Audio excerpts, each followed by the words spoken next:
In this channel, we cover a lot about African prisons. But in this prison that you see here, this is a prison where it's a classic case of being slaves in your own continent.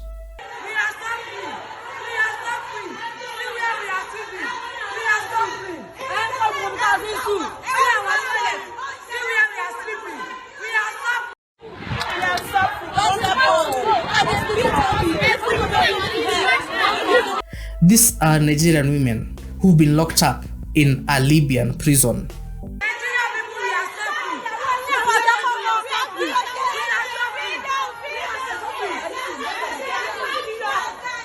Now, these women didn't really commit any crime. Rather, far from that. What they did was to try to escape from poverty or trying to escape their problems. But they ended up being locked up in this Libyan prison. Now, in these prisons, women in Libya, these women are treated like criminals and basically like terrorists because they're basically illegal immigrants in Libya.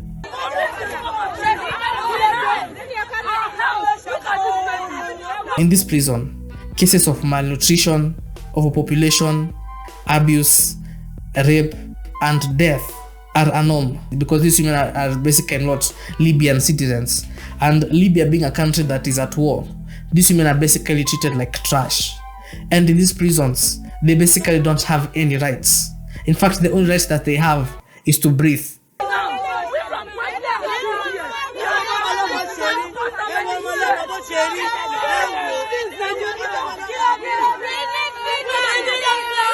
So how did these women end up here? What are Nigerian women doing in a Libyan prison? What is it that they did so wrong that they had to be convicted in another country? At this detention center in Surman, an eerie silence prevails. Most of the 250 young women here tried to cross the Mediterranean to reach Europe, but they didn't make it. The story of these women in these Libyan prisons is not just about the women only. There are also men from Nigeria who are locked up in Libyan prisons. Hello, people of the world. This is the 7th of July 2018 and we are locked up here in the prison of Osama Zawiya, Libya, in Tariq Mosfa. We are in Libya here. We've been here for 5 months now. They refuse to deport us. We've told them that we want to go back to Africa, but they refuse to deport us. They don't want us to go to Europe. So the question is, how do they end up here? And the simplest answer is because they are illegal immigrants. And what do I mean by illegal immigrants? What I mean is these are basically people who decided to go to Europe, but by using road. Because from Nigeria to somewhere like France, you'd have to go through Libya. And so these women are just people who are traveling. In fact, this might be your friends and relatives who decided to go to Europe, but by using road. This is mostly their fate. This is how they end up.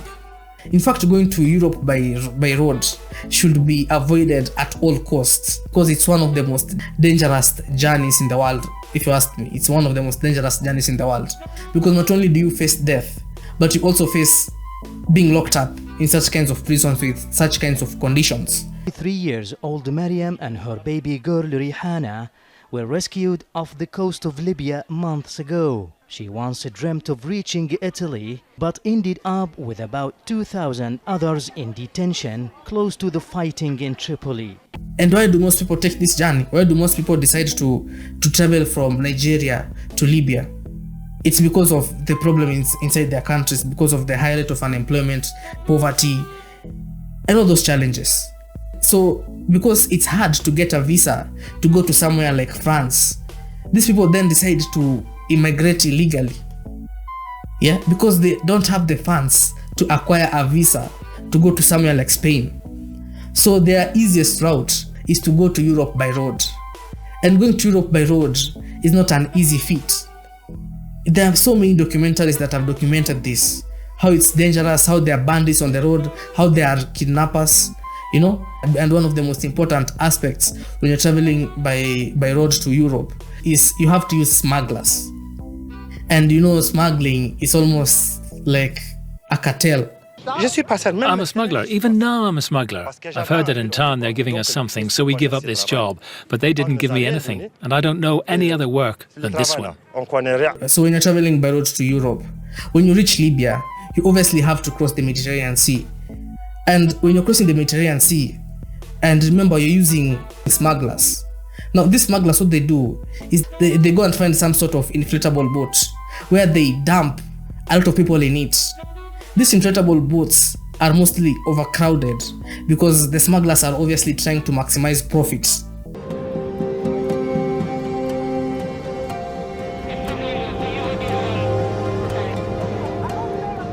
And what happens is, when you are inside these inflammable boats or any sort of vessel that the smugglers have sourced for you, it's a very risky journey.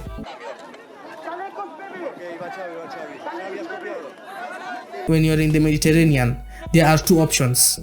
You either get rescued by Europeans with their lifeboats because they be like, these people are in danger now, let's help them, let's take them in, let's take them to our country, you know, and when you get there, you'll be given jobs and all that. We are German rescue vessel. We are here to help you. My name is Richard. Anyone who speaks English? Who, you? What is your name? You? Get Jack. Okay, good. We are here to help you, okay?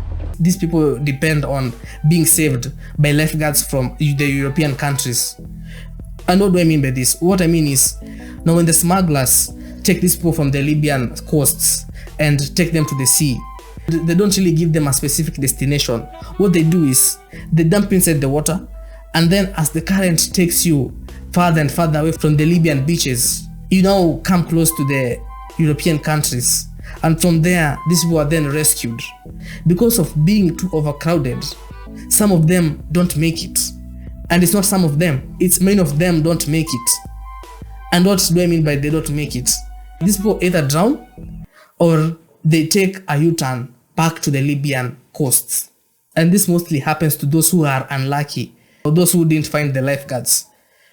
It's either they die in the sea or they go back to Libya. And when they go back to Libya, this is their fate. They find themselves in these prisons. Cynthia, from Nigeria, was on a boat that was stopped by security forces. They brought her to this camp. They cast me up to top of the sea. She says they were caught at sea and their boat came under gunfire, and that it's God's will that she survived. Cynthia was heavily pregnant at the time. Today, she has to use the detention center toilet to change her baby's diapers. And she doesn't know if the child will survive.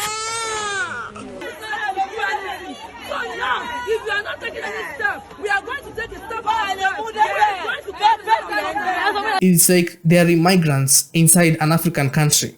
Because Libya won't rescue these people the same way as the European countries would rescue them. Libya, first of all, is a country at war with itself. So because there's no really a strong judicial system, these people are just thrown inside prisons, and many of them end up dying. And if they're free, they'll end up trying to go back to Europe again. And if they fail, they then end up again in that prison. It's a very tricky situation. And there have even been cases where like the Nigerian government comes in and tries to deport its people back to its country because this suffering sometimes is too much. Libyan authorities have in recent months sent hundreds of nationals back. They've been coordinating with the International Organization for Migration to better handle the deportations. Libya is being used as the main point for migrants seeking to cross the Mediterranean to reach Europe. When the Nigerian government comes and tries to rescue these people just go back to where they were before they left the country. And that is being jobless, back to poverty and all that. This now leads back to that cycle again, and they'll now try their luck to go back to Europe, following the road. And they'll eventually end up in these prisons, dead, or if they're lucky enough, they'll reach Europe as illegal immigrants. But the thing is, if you want to be allowed to get a visa from your country, let's say from Nigeria to Britain or to France, just stay in your own country or travel to a country where you can afford a visa for. Nigerians don't need to go to Europe to find work. They can travel to other places like Rwanda, other West African countries where they can find other opportunities. You know, instead of trying to illegally migrate to other Western countries because of the visa issue, they can still travel inside Africa, because finding a visa for other African countries is as easy as traveling to your home country. And we can now keep labor inside our African countries and develop ourselves, instead of now trying to force things on the West, and we end up in prisons or living miserable lives. Anyway, that's it for this video. Thanks for watching, and I'll see you on the next one.